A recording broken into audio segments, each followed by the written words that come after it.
Okay, for 3 marks, you got a lot of work here, to be honest, to do, but let's get on with it.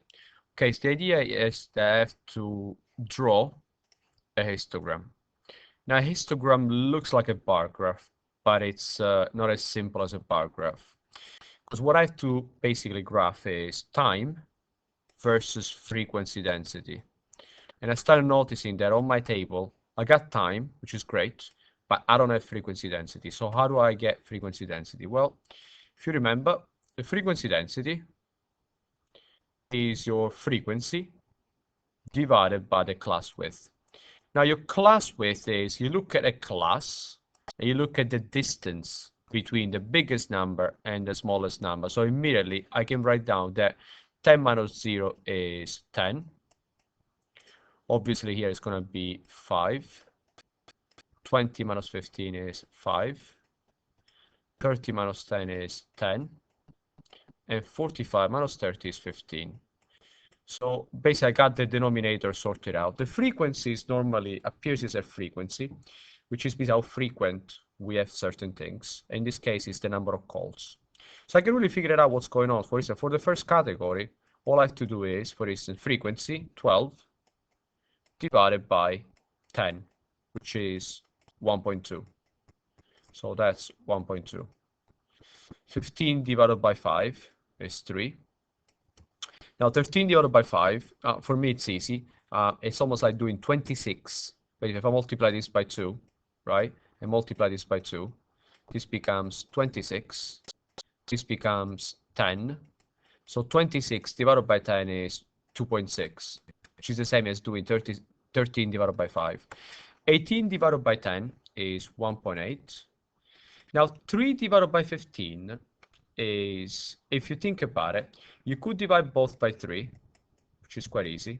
1, divide this by 3, and it's 5. And 1 divided by 5 is 0.2. Okay? So all I have to do now is basically try to graph this on my chart, sorry. So I'm just going to make a copy of it, and I'm going to take it over into my table right here. Try to make it smaller so I can look at the values, yeah? Right, I noticed that, first of all, I got no scale. Now, that is an issue because I know the time, but I don't know the frequency density. I noticed that the smallest value is 0.2, and the biggest value is really 3.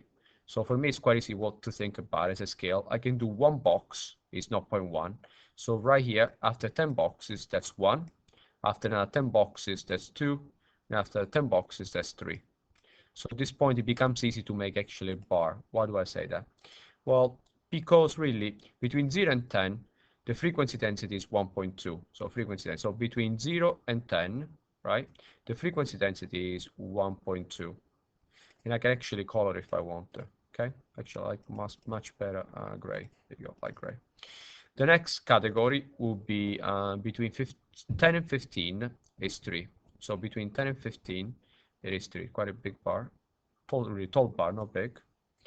Then the next bar is going to be between 15 and 20, and it's 2.6. There you go.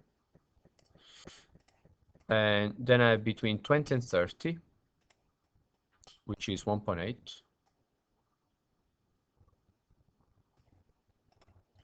And between 30 and 45,